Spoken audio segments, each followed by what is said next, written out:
Let's bring in Sean Callow of Westpac. He joins us from the Westpac trading floor down in Sydney. And Sean, let's talk about the euro first off. We're looking at 121 and change versus the U.S. dollar. Are there still a lot of short calls on the currency? And would you be advising people to look for more declines here? Yes, I would, and I'd say you can potentially wait for some squeezes higher because positioning is still rather lopsided, short euro, so from time to time you should see some squeezes higher. But really, I think the euros are sell-on rallies, not so much because I think there's any serious chance of default in the next year or so. I do think restructuring for Greece is probably an issue for a couple of years down the track, if at all. But we're really on the growth story, relative growth. Europe is likely to grow extremely slowly. Their interest rates aren't going to rise anytime soon, so I think that favours the US dollar. Okay, why don't you put some numbers to the euro then, Sean? I mean, I've heard some ridiculous calls, maybe par with the euro and the US dollar, say next year, second quarter of next year. Where do you think it's going to head to? I think a safer bet is somewhere, say, in the 115 to 118 on a multi-week, multi-month basis. Further out, I think you'd have to have a pretty strong recovery in the US. You'd have to have much higher interest rates by late next year to get euro back to anywhere near parity. So that's not our base call at this stage, as we think that US interest rates will rise relatively slowly. Yeah, Sean, you know what else is on the decline these days? The Korean won, which a lot of, I would say, currency strategists at the beginning of this year says this was the currency to watch out for here in the Asia-Pac region. What would you be advising investors to do? Is this still a strong currency based on fundamentals? And would you be picking up on dips, or what's the call here?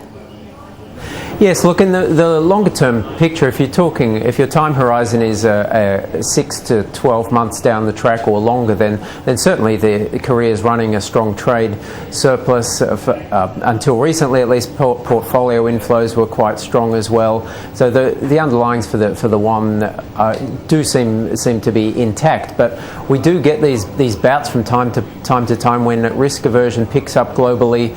Positioning gets extended too long on the won. So I'd be saying if your time frame is, say, the next 2 to 4 weeks, then you'd be probably better off buying dollar won and looking for, say, the 1280 to 1290 area. Okay, and we're close to bottom here. 1280 is not that far away, right? Yes, well, look, we have had traders reporting substantial action by the Bank of Korea. The Ministry of Finance has been very strong in trying to dampen down volatility. They're taking active steps. So I think that they may well try to keep 1300 from breaking. And that still leaves us a long way from those extremes that we saw during the depths of the financial crisis. Yeah, definitely. Now, Sean, let me just ask you about your favorite trade right now, because you're calling investors to buy dips on the U.S. dollar Asian currency crosses.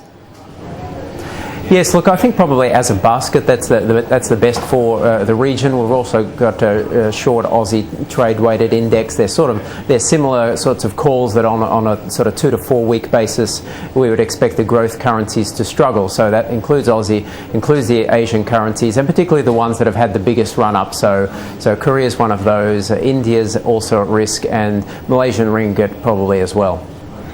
Yeah, Malaysian ringgit, in fact, is actually one of the best performing currencies this year. In fact, the best in the Asia-Pac, Sean. Let me quickly touch on the yuan with you, because, we were looking for some sort of move, maybe at the SNED that took place this week, but we didn't get it. So what about the G20 next month? Is that when we're going to see the RMB possibly appreciate?